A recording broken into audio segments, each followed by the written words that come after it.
আজকে তোমাদেরকে বোঝাবো ন্যারেশন চেঞ্জ সম্পর্কে।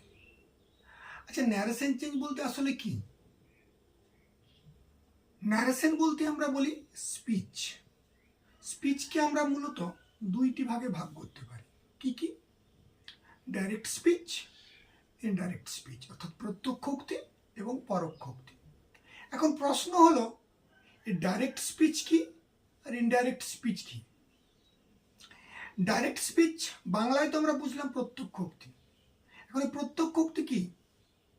ধরো আজকে আমি বললাম যে আজকে আমি তোমাদেরকে ন্যারেশন চেঞ্জ বোঝাবো। এখন এই যে উক্তি, এটা কার উক্তি? আমার উক্তি। এটা হলো ডাইরেক্ট স্পিচ। এখন এই কথাটাকেই, মানে আমার এই উক্তিটাকে তুমি যদি অন্য কাউকে বলো, তাহলে সেটা কিরকম হবে?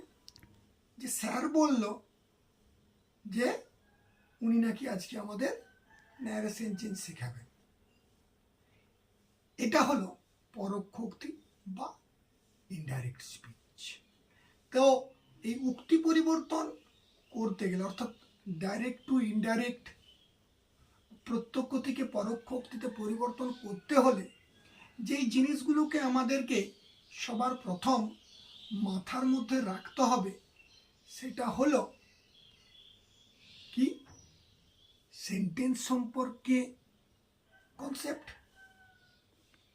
টেন্স সম্পর্কে কনসেপ্ট এবং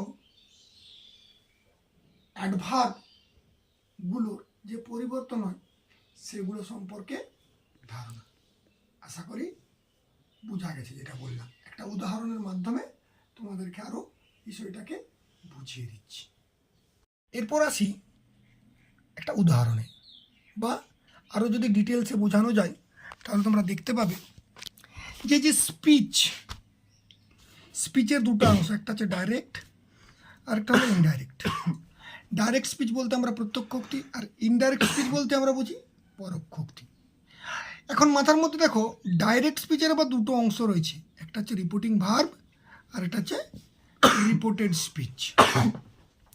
এই রিপোর্টিং ভার্ব বলতে কি বোঝায়? ধরো একটা উদাহরণ লিখছি, Ram said quotation I am fine.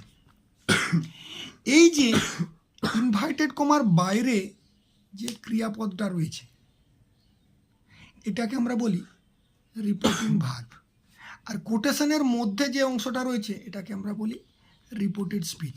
এখন এই যে রিপোর্টিং ভার্ব বা রিপোর্টেড স্পিচ কেন বলতে চাইছি, তার কারণ এটার সাথে খুব একটা ভালো সম্পর্ক রয়েছে।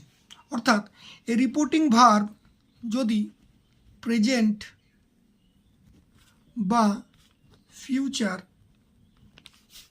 টেন্স এ থাকে, তাহলে রিপোর্টেড স্পিচের, অর্থাৎ এই যে এই অংশটার কোনো রকম টেন্সগত পরিবর্তন হবে না।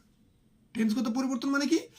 বেসিক যে স্ট্রাকচার হয়, যে ডাইরেক্ট থেকে ইনডাইরেক্টে পরিবর্তন করতে গেলে যে যে পরিবর্তনগুলো করতে হয়, সেই পরিবর্তনগুলো হবে না। আর কখন পরিবর্তন হয় না রিপোর্টেড স্পিচের, সেটা মাথার মধ্যে রাখতে হবে। ধরো Ram said honesty is the best policy. এই যে দেখো, সততাই শ্রেষ্ঠ মূলধন, রাম বলল, এটা রিপোর্টিং ভার্ব। এই অংশটাও যদি চিরন্তন সত্য, নিত্যগত অভ্যাস, এইরূপ কিছু হয়, তাহলে সেক্ষেত্রেও রিপোর্টেড স্পিচের কোনো রকম টেন্সগত পরিবর্তন হবে না। ঠিক আছে?